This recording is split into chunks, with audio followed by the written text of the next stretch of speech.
A major Utah landmark is about to have a very big birthday. The wooden roller coaster at Lagoon is turning 100 years old. Wow.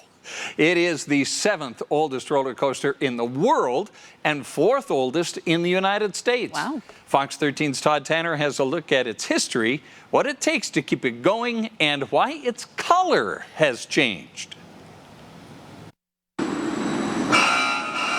It's a classic. I think it's pretty iconic. It's incredibly captivating. Classic, iconic, captivating. Just a few words that describe the roller coaster at Lagoon. By the numbers, it's 62 feet tall, it travels 45 miles an hour, and the track is 2,500 feet long. But now there's another number. It's the 100th birthday of our very own wooden roller coaster. This was designed by legendary coaster designer John Miller. John Miller had designed coasters in Coney Island and all over the country. Adam Leishman works for Lagoon and is also a bit of an amusement park historian. He came up with innovations that roller coasters new and old are using today. Like when you hear the train go up the lift hill, you hear that tick, tick, tick, tick, tick, tick. That's the ratcheting safety rollback that John Miller invented. Known simply as the roller coaster now, it's had a few names. First name when it opened was the Lagoon Dipper, giant roller coaster, and then Silver Coaster, the Silver roller coaster was another name. When the roller coaster was built, it cost $75,000. But according to Lagoon spokesperson Julie Freed, a few things have changed. Right now, the last 2 rows on the train for the roller coaster, those cost $75,000. There's been some changes in the station. Dustin Allen is the director of engineering for all rides at Lagoon and even helps design the newer ones. It's really fun to be able to work on these type of rides. He knows this one is especially important. The great-grandparent, the grandparent, the parent, and the child have all been on this same ride. We're looking at every part of the train. Jeremy Tullis, the rides maintenance manager, takes us underneath the roller coaster where the focus is on safety and technology. Things that keep us in the ride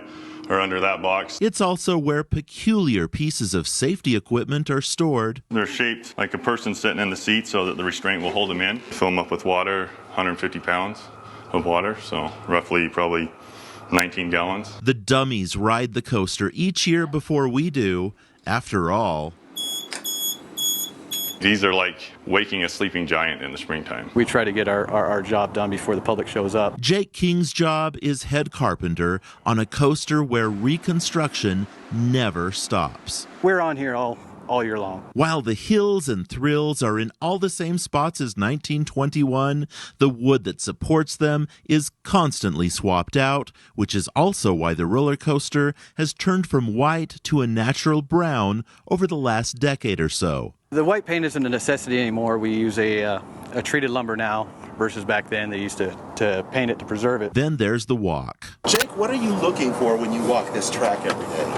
Oh, when we walk it, we usually have 2 gentlemen just like we are right now. We have one fella on this side and one fella on this side, and we're checking every inch of this track.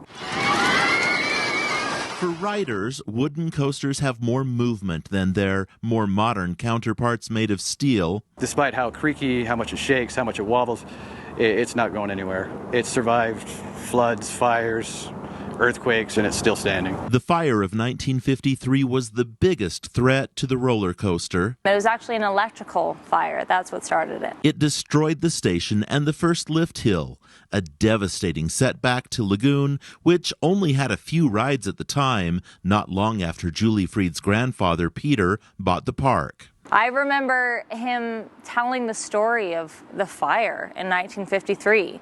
He said he got calls, he looks outside and the sky was just black. But the fact that they rebuilt the coaster, it means so much to all of us. And that's what actually started the tradition of adding a new ride whenever we could, whether it was every season or every other season, because they wanted to rebuild Lagoon. Many of Lagoon's newer rides are taller than 62 feet, faster than 45 miles per hour, but the number that can't be calculated for this story is the tens of thousands, maybe even hundreds of thousands of people who've all been to the same spot to take the same ride for a century of summers. When I get on this ride today, I'm always surprised at how thrilling it still is.